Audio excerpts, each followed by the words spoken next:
Greetings, fellow Americans. Susanna for President 2024. Welcome to the 2024 edition of Franklin Delano Roosevelt's Fireside Chats. Today, we find a lot going on in America. I've been watching both candidates. I'm not really impressed with either one of them. They still don't really talk about details of their plans, their policies that they intend to make. Just a second.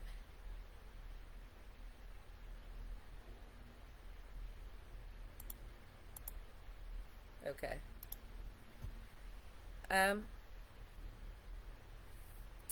So I created a poll for one of the issues that we face, and it is regarding immigration. We need to decide whether we want to finish the wall or we want to scrap it or leave it as is. We can even do that. So I would like people who watch this video to answer the poll if they, want to, so that I can get a better idea of what the nation is thinking on this matter. Because if we do finish the wall, we will have to put tax dollars into it. So it is important to note. And if we can find a way to shift those tax dollars elsewhere, that'll be great too. Just depends on what the people want to do. There's some disturbing incidences that I've heard about very recently regarding violence in our youth. Even in my home state of Washington, there has been a rise in violence in young people under the age of 18, bringing weapons to school, fighting. And I realize that kids fight, but not bringing weapons to school to take care of their problem. This is very concerning, and it's causing me to wonder what is going on in the homes of these people, of these students. What's going on in these schools? Are they getting enough help? Are they reaching out for help? We've seen in the last couple of years an incident where a student did reach out for help and he was ignored, and he ended up committing heinous acts and killing a lot of students. We need to be vigilant about this. We need to really encourage our kids to come forward, not just to report when someone is threatening or trying to commit harm on someone else, especially in school, but we need to make sure that all of our kids have resources available to them so that they don't have to act out to get someone's attention. And that's what happens a lot with kids in every generation, I've noticed. There are students, young folk that will get ignored, and then they end up lashing out one way or another because they were unable to take care of their emotional state. This also leads into my national education system. Part of my education system that it is public education. It implements emotional self-care and skill development into the curriculum. This is going to be taught mostly by our counselors as a once a week kind of class, especially for younger kids, because they don't know how to deal with those emotions. Too many adults really expect kids to just know how to deal with their emotions, but you have to teach them these skills. Implementing this type of learning into our education system, even now, would benefit our nation so much more than what our current curriculum is teaching our students. Unfortunately, the only way that's going to happen is if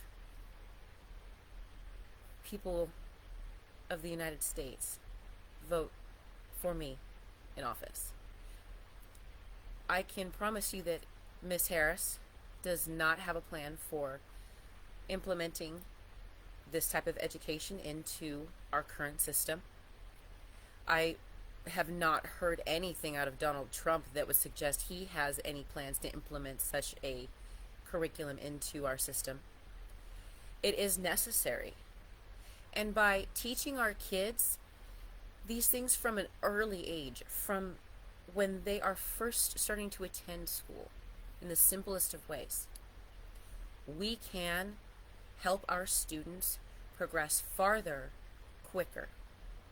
They will be better able to handle tough situations. They will better be able to defend themselves one way or another. Emotionally, they will be able to look at someone and say, I see what you're doing, and I'm not going to fall for it. And all of this will progress as they go through school. That's part of the curriculum. As it gets into, as a student gets into 8th grade or not 8th grade, 6th grade and beyond, it becomes a once a week class. Because then the students are able to process more. It helps them to be able to experience more, have more practice in handling situations themselves. And I think overall, teaching emotional self-care and skills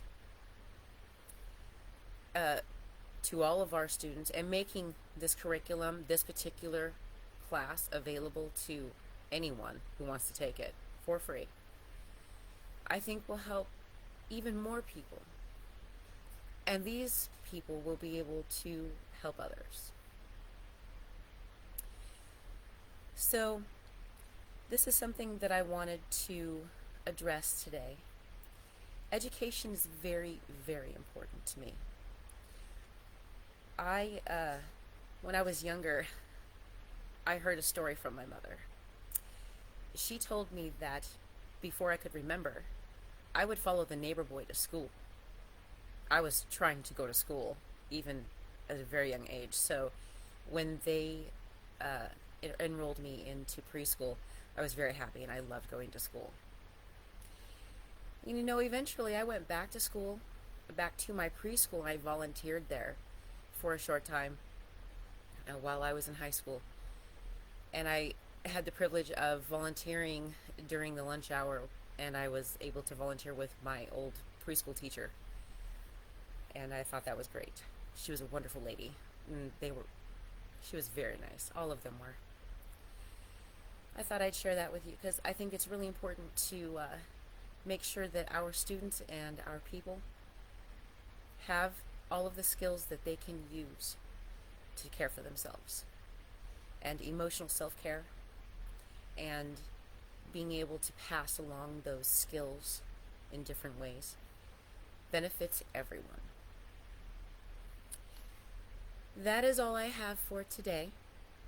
I hope that you enjoyed everything, and I honestly hope that this message starts to show others that we can change. We can do things better.